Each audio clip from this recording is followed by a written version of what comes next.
Hello everyone and welcome back to the NPC Dungeon. Today I have a very special DM advice episode planned, as will be tomorrow's and Sunday's story. Yep, you may have noticed, that's right. This is the first week that I'm trying out my Friday, Saturday, Sunday schedule that I've been talking about. Friday and Saturday will typically be when I release my DM advice episodes, and Sunday will be when I release my D&D stories. I'm doing that instead of just releasing them all on Friday, so they'll hopefully be more convenient to listen to for all of you. I also want to say that I just made a bunch more playlists on my YouTube channel, so be sure to check those out if you want a more organized look at what I've been up to. But with all that out of the way, let's talk about one of my favorite types of stories in D&D, and that's prison break arcs. How do you do them, and what are the main foundations of doing them? So let's learn something.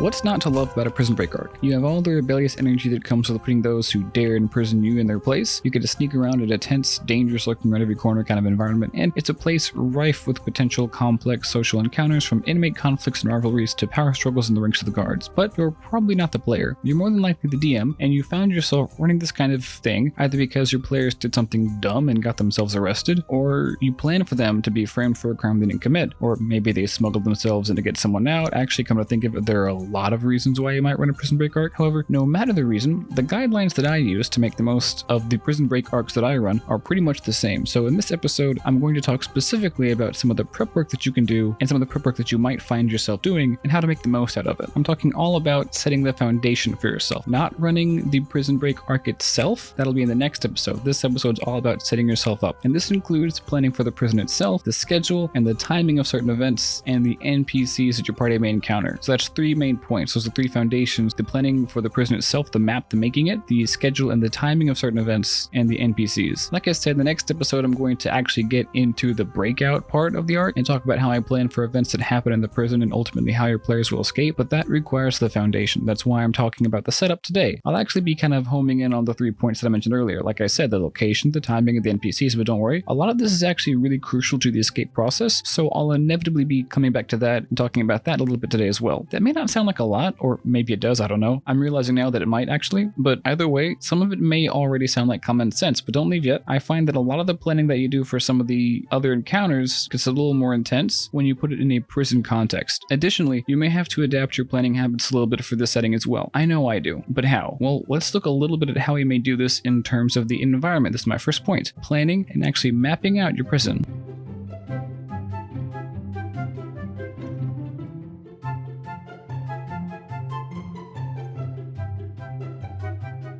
Before I start, I want to say that I'm realizing now that I could probably make an entire episode devoted just to building a prison, so feel free to let me know in the comments if you want that. But for right now, let's just let it suffice to say that you definitely want to actually make the prison. Even if there are places you don't think your players will ever go to, you still want to make them. Think about it this way: this is the environment that your players are stuck in, at least for now. And on top of that, they'll be trying with everything in their power to escape. So you'd better believe they'll not just be going around the different parts of this place, but they'll also be full on scouring the building and trying to go different parts of this building and this place or cave or whatever it is that you have them imprisoned in. And that means, like I always say, they're going to be trying to do things you might not expect. But how can you do this? Well, I just gave you kind of a really big hint. I just said the building or cave or whatever. My first point about building the prison specifically isn't even about planning for things your players might do that you won't expect. It's the kind of background for that, so that when they get there, you can be able to do that. This is the prison itself, building it. Be creative with it. It doesn't just have to be some giant walled-off building. It can be some kind of deep mine in a cave where the prisoners are forced to work. It could be on a ship, it could be on an airship. You can really get creative and make all kinds of different things for the prison that your players are in. And as a quick tangent that I'm going to probably use as an example moving forward, that mine example could be pretty interesting because you can have an old abandoned mining tunnel or whatever you call it that no one goes down anymore because it's really dangerous. There's said to be some kind of monster lurking down there. That might be one escape route. Of course, you want to have many escape routes so that your players can find them. If they don't find just the one, they have others to fall back on. And as a general rule, you don't want only one possible plan for doing really anything, but more on that in the next episode. Another benefit of that abandoned mining tunnel idea is that it gives some personality to your prison. I'll talk a little bit more about giving your prison extra personality and even different events and things happening in the background in the next episode also, but for now, I want to talk about how this idea can be useful for creating the actual prison. Let's say you want the warden to run some kind of fighting ring, some illegal fighting ring where they pit the prisoners against each other and the guards bet on them. Well, you'll definitely want some kind kind of arena in the prison itself or somewhere nearby. Maybe there's a portal nearby to go into, or there's another building. This can even help you build more escape routes, events, and locations, and that's one possible location that can be used based on some event or something else going on. That idea of giving your prison personality, giving it things that are going on, events that are going on, can help you build things, build locations, build places that can help you actually build the prison itself. Another idea can be that the prison is kind of free roam, where there aren't really any cells. The prisoners have made their kind of own civilization in there, and there might be different factions that have their own hideouts going on. This can help you build locations. Different factions might have different locations. And building off of that with some even more examples, it doesn't even stop there. You can play directly into the kind of prison you want. Like I said earlier, it doesn't have to be just some fortified building. This is a fantasy, so get creative. Maybe the prison is on a floating island or a pressurized magic bubble of some kind deep underwater. In that case, the players may have to use some kind of transportation the guards use by stealing an airship or a magical submarine of some kind, or maybe even find a way to move the prison itself. That sounds really cool to me. Somebody please use that. So the more you come up with, the more you have planned for, and the better off you are. Generally, the more you have for the environment specifically here, the better. And as I always say, the more you do plan for, the larger your toolbox of contingencies become, so when your player do something unexpected, you have a bunch of possibilities then that you can pull from. And this is definitely true in a prison break arc. After all, their whole goal is to try to undermine the system they're in so they can find a way out. For example, if you know the weather conditions of the place that they're in, they may use the weather to time their escape. Or if you know where the supplies are stored, they may Alcatraz some kind of makeshift rafts out of a stolen gear. They might even find some loose bit of vent or piping you didn't even plan for, so they can crawl through it. Obviously, not all their ideas are going to work, and some might not even exist in your prison. For example, the piping one might not be feasible in a cave setting, but if it's possible that your prison has some kind of venting or outdoor plumbing system, feel free to give their plan a go. Who knows? It might even be better than what you had planned for, and generally speaking, the more you plan for, like I just said, in terms of the makeup of the prison, the better you'll be at adapting to those kinds of things. But I haven't quite left the location yet, getting back to that one final time before we move on to the next point. Where they will find these things is just important as that they find them. Every location has to have a purpose, and not just for functioning for the prison, but also, especially actually, that it could come into play for getting the players out of the prison. If you follow what I said earlier and make multiple escape routes, not every location will come into play for that, and that's fine. You'll still have a whole fully fleshed out location that you can repurpose for those events and encounters they'll do later on that I was talking about earlier, as well as for different character interactions. The point is that you had a planned purpose for them, and as long as you have that, you can adapt when things change. But that's enough rambling about the prison map and the prison in a physical sense. But what about the order of events? What about time? What about the schedule? Well, we'll get to that right about now.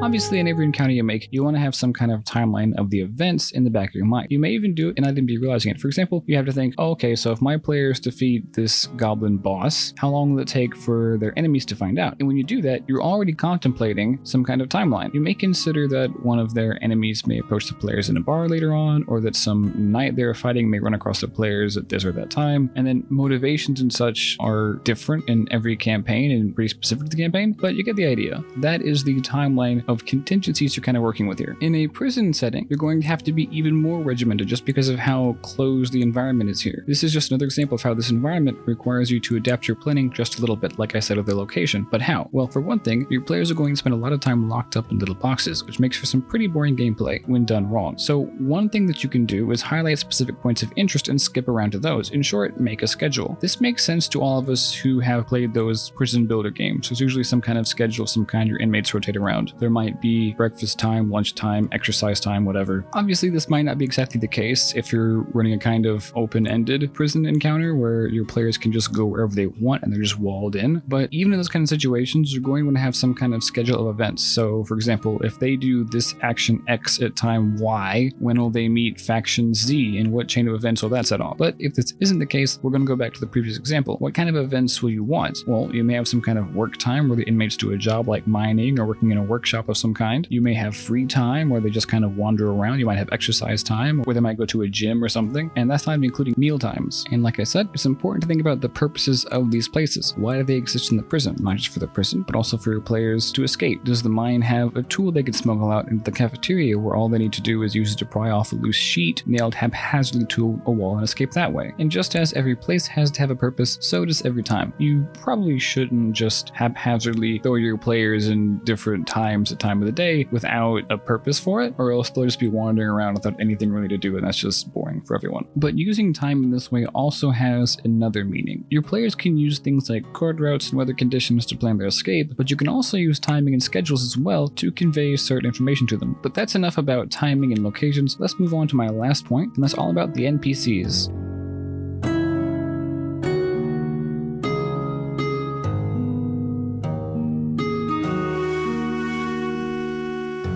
And the same thing that I've been saying for locations and timing goes here for NPCs as well. This is a much more confined setting, so the way you treat your NPCs is going to be a little different. For one example of this, look no further than the guards. Chances are there will be a lot more enemies here than is typical of your usual encounters. Usually, you might want your combat and your enemies to be kind of difficult, but in this case, just because of the sheer number of guards looking around every corner, you might not want to have them be so buffed. You might want to have them make a few tactical errors, you want to make gaps in their patrols, you want to give them slightly lower perception scores than you might usually. You might want to give them a disadvantage on some of their rolls, and if all else fails, budget dice roll. Remember, your players are in an environment where the odds are stacked so high against them anyway, and you still want them to succeed. You can make it difficult without making it unfair. And by the way, if you want more information on NPC tactics, check out my episode on making combat more difficult, and if you want more information on fudging dice rolls, check out my very first episode on immersion. But anyway, what all of this does, and what you're essentially trying to do, is give your players chances to succeed where they might not typically have otherwise.